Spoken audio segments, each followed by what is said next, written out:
네, 오늘도 역전의 한 방을 노려보겠습니다. MBN골드 신광선 매니저님과 함께합니다. 매니저님 안녕하세요. 네, 반갑습니다. 신광섭입니다. 네. 네, 매니저님 사실 어제 그 네. 장마감 직전에 이 코스피가 조금은 빨간불을 켜주면서 네. 정말 기분 좋게 마무리를 했었는데 네. 오늘 다시 시장이 조금 힘든 모습을 보이고 있습니다. 그래도 이 초반의 낙폭을 점점 줄여가긴 하는 것 같은데요. 오늘 시장 어떻게 보고 계세요?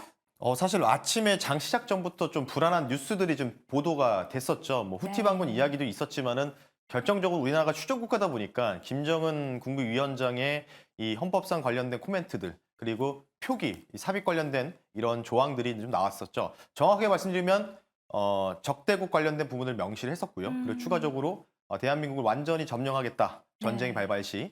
이거는 상당히 좀 큰 이벤트였다라고 저는 판단을 했었어요. 그 뉴스를 보고도. 보면서 느꼈던 건 왜냐하면 우리나라가 휴전 국가다 보니까 사실 그것 때문에 지금 우리나라가 이전부터 뭐 드라마에서도 항상 이런 얘기가 나왔는데 코리아 디스카운트. 휴전 국가다 보니까 어쩔 수 없는 이제 부분이 있었지만 사실 오늘 전반적으로 방산주들이 급등이 나오고 뭐 중간에 뭐 진화적 관련주들. 그러니까 지금 이 상황에서 또 우리나라에서 약간의 좀 악재성 뉴스가 나왔죠. 바로 그 트럼프 대통령 전 대통령이 또 경선에서 첫 경선 지역에서 승리했다. 압도적으로 승리했다.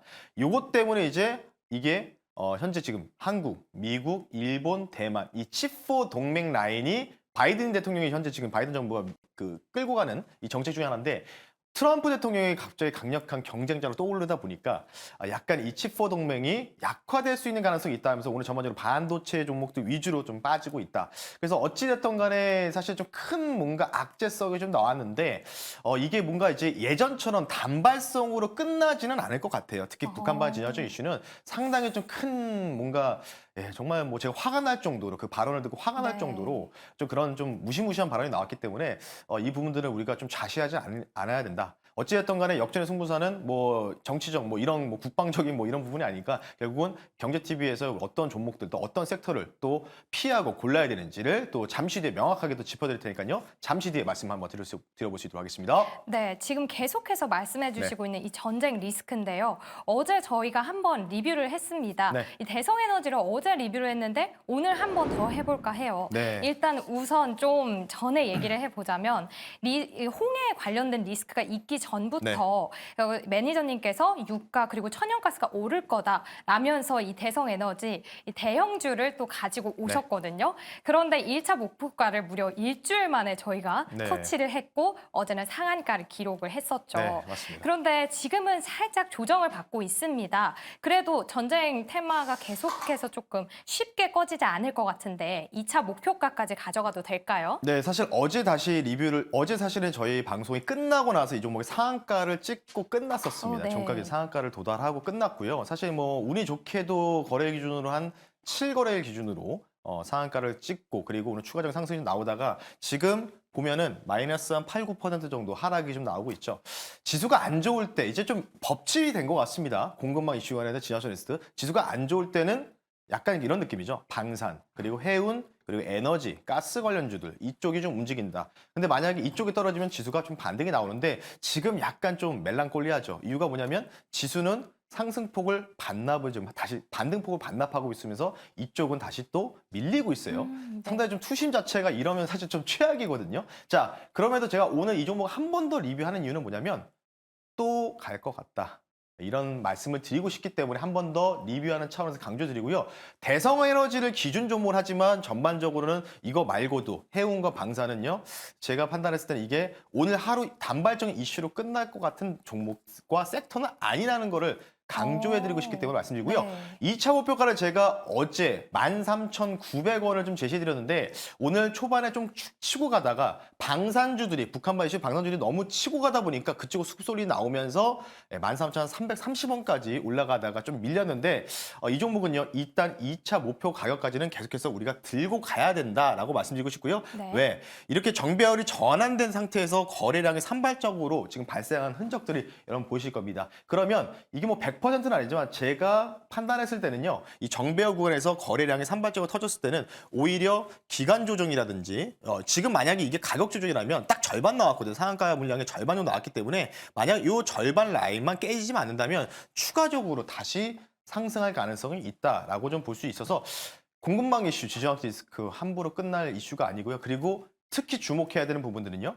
미국 현재 동부 지역이죠. 뭐 위스콘신 지역으로 해서 동부 지역으로 지금 어떤 게 이동하고 있냐면 그 눈폭풍이라고 아마 아실 겁니다. 예전 3년 전에 이제 미국이 네. 약간 뭐 너무 추워가지고 얼어버렸다. 난리도 얼어버렸다는 맞아요. 뉴스가 나왔는데 네. 지금 눈폭풍이 동부 지역으로 음. 강타할 수 있다. 다음 주까지 이렇게 좀 예상하고 있다 보니까 그럼 이 종목의 에너지 가스 관련주니까 오히려 또 모멘텀 받아 추가적인 상승도 나올 수 있기 때문에 홀드 의견 드릴 테니까요. 참고하시면 좋을 것 같습니다. 네, 지금 고가 대비 수익률이 무려 34% 네. 이상 올랐거든요. 저는 이 수익률이 아직도 신기하기만 합니다. 네. 일단 저희는 2차 목표가까지 홀드를 해보기로 하고요. 본격적으로 오늘의 승부주를 만나봐야겠죠. 먼저 주제부터 살펴보겠습니다. 네, 오늘 방산 관련주가 주제인데요. 작년 조금 말부터 네. 민간 수주에 대한 내용도 있었고 네. 또 4월 총선이 기다리고 있기 때문일까요? 네. 북한에서 계속해서 공격을 하고 있잖아요. 네.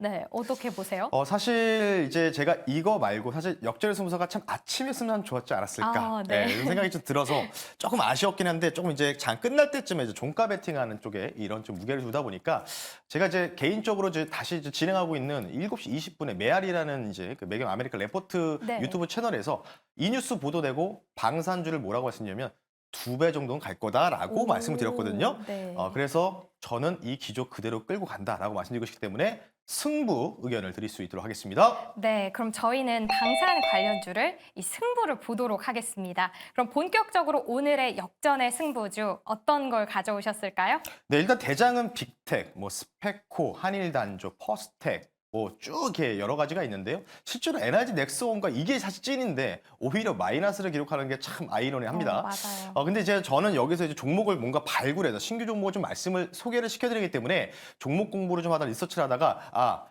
AI와 방산이 섞여 있는 뭔가 종목이 딱 눈에 띄더라고요. 그래서 네. 오늘 그 종목을 가지고 나왔고요. 혹시 이 종목이 현재가 얼마인지 혹시 알 수 있을까요? 6,770원입니다. 네, 6,770원이죠. 네. 네, 6,770원에 그러면 실시간으로 편입할 수 있도록 하고요. 종목명 말씀드리겠습니다. 종목명은요. 미국에는 팔란티어라는 이 군사 빅데이터 정보 기업이 있는데 아마 국내에는 이 기업이 한국판 팔란티어가 될 가능성이 높지 않을까 싶기 때문에 가지고 나왔고요. 종목 말씀드리겠습니다. 슈어 소프트 테크라는 종목을 소개를 시켜드릴 수 있도록 하겠습니다. 네, 오늘의 역전의 승부주 슈어 소프트 테크입니다. 오늘 제가 방송 들어오기 전에 조금 공부를 해봤는데요. 이 기업이 이제 국내 유일의 소프트웨어 검증 네. 기업이라고 합니다. 네, 맞죠? 맞습니다. 네, 맞습니다. 그러니까 이 회사가 하는 게 사실 사명 중간에 소프트하고 이제 테크라고 돼 있다 보니까 네. 이 소프트웨어 관련된 부분들, 이제 플랫폼 관련된 부분인데 사실 우리가 민간적으로 이용할 때는 민간 쪽에서 이제 플랫폼이라고 표현하는데 검증 관련된 부분들은 군사학적으로는 이제 소프트 테크라고 이제 명칭을 하더라고요. 그래서 그거 참고하시면 좋을 것 같고 방위사업청에서 소프트웨어 신뢰성 평가 관련된 가이드라인을 이 회사가 국내 기업 최초로 만족 평가를 얻은 기업입니다. 예, 그래서 얼마 전에 3달 전에도 방사청에서 주관한 뭐 국내 군사 박람회 여기서도 참가해가지고 이 관련된 부분들을 서로 정보를 공유하고 컨퍼런스도 진행했던 이력이 있는 회사라고 좀 보시면 좋을 것 같고요. 제가 3가지 모멘텀을 좀 준비했는데요. 사실 제가 지금 봤을 때 시장의 지정학적 리스크가 계속해서 뭔가 뉴스플로우로 움직이다 보니까 2가지만 좀 기억하시면 좋을 것 같아요. 첫 번째는요, 바로 오픈 AI 다시 아실 겁니다. 예전에 마이크로소프트 관련돼서 뭐 누가 탈퇴했다, 다시 들어왔다, 네. 여기 이렇게 이슈가 좀 많이 나왔는데 오픈 AI가 군사 목적 사용 제한 관련된 부분의 조항을 삭제를 했기 때문에 이 국방 관련된 이 부분에서 어느 정도 허용을 했다라는 부분이 있거든요. 그럼 결국 오픈 AI가 뭘까요? 딥러닝 관련된 부분을 기초 베이스로 깔고 가는 이런 이제 플랫폼이기 때문에 그러면 군사 관련된 군사 정보 기술 그리고 군사 무기 체계 관련된 부분들에 대해서 이쪽이 계속해서 증액될 가능성이 높다라고 좀 말씀드리고 싶고요. 3번째는요. 바로 제가 전자공시 사이트에서 이 회사의 그 분기 보고서 공시를 확인해 보니까 원래 국방 매출이요. 좀 저조했었습니다. 저조했는데 22년도 23년부터 점진적으로 올라가다가 이번 23년 4분기 때요. 무려 전년 대비해서 49.4% 50% 가까운 절반 정도의 매출 성장이 이루어졌습니다. 이 회사가. 그렇다는 얘기는 뭐냐면 이제 방사청과 계속해서 조인해가지고 결국은 이 국방부와 같이 협업 관계를 맺어서 이쪽에 대한 매출에 집중할 가능성이 높다. 이런 의미로 좀 해석할 수 있기 때문에 그래서 제가 약간의 미국의 팔란티어랑은 조금 다르지만 그래도 약간의 좀 색깔은 좀 비슷비슷한 국내판, 한국판 슈어 소프트테크가 팔란티어가 될 거라고 주장하는 바다. 이렇게 좀 보시면 좋을 것 같고요. 마지막은요. 현대차 관련된 지분 블록딜 매각 소식이 있어서 이 주가가 이따가 잠시 뒤에 차트 보면서 말씀드리냐 급락이 나왔는데 그거를 이제 어느 정도 이겨낸 상황에서 아직도 현대차 관련된 부분들에 대한 지분은 조금 남아있는 상황인데 네. SDV 관련된 대전환 계획이 좀 나오다 보니까 뭐 CS 2024에도 현대차가 참여를 했잖아요. 스마트 모빌리티 관련된. 그래서 그것 때문에 최근 올라갔다가 지금 눌리고 있기 때문에 이 눌림은 좋은 우리의 매수기가 된다라고 말씀드릴 테니까요. 슈어소프테크 3가지 모멘텀 말씀드릴 테니까 참고하시면 좋을 것 같습니다. 네, 지금 CES 이야기를 해주셨는데 네. 모빌리티가 조금 올라가면 이 검증도 더욱더 중요해질 것 같거든요. 네, 그러면 맞습니다. 차트 보시면서 오늘의 가격 전략 한번 말씀해 주시죠. 근데 어떤 무기라든지 뭔가를 할 때는 네. 항상 검증 관련된 체계가 굉장히 중요하겠죠. 그러니까 쉽게 얘기해서 이제 워게임 형식으로 진행되는 부분이라고 좀 보시면 되는데 차트 보면서 말씀드리겠습니다. 우리도 한번 검증을 한번 해봐야겠죠. 차트를 통해서요.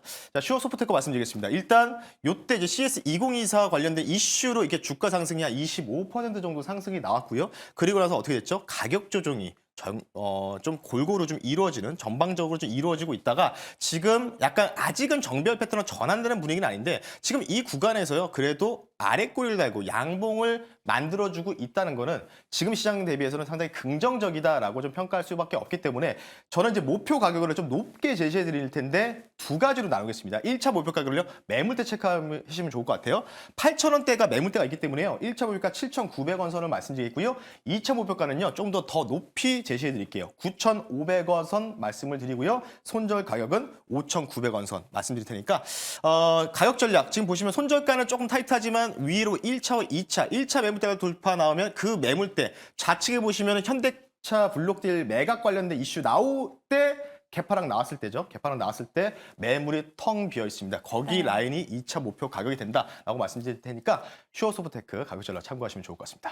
네, 지금 2차 전략까지 세워주셨는데요. 1차는 7,900원, 2차는 9,500원, 또 손절가는 5,900원으로 잡아주셨습니다.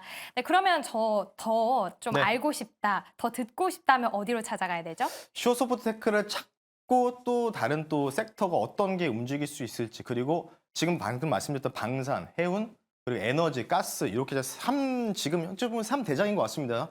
이 관련된 부분들에서 그럼 방산이 좀 치고 내려왔으면 그러면 다음 또 섹터가 어떤 쪽에 다시 또 움직일 수 있을지 거기에 대해서 고민하는 시간을 좀 가져보겠습니다. 저녁 9시 40분에 너튜브 MBA고대 신간서 검색하시면 공개 방송에서 여러분들 관련된 부분들 브리핑 해드릴 수 있도록 하겠습니다. 네, 저희는 이 장 마감 직전에 역전의 승부를 위해 여러분들께 달려가고 있습니다. 이렇게 오늘도 네, 저 함께 했고요. 여기서 인사드리겠습니다. 고맙습니다. 네, 감사합니다.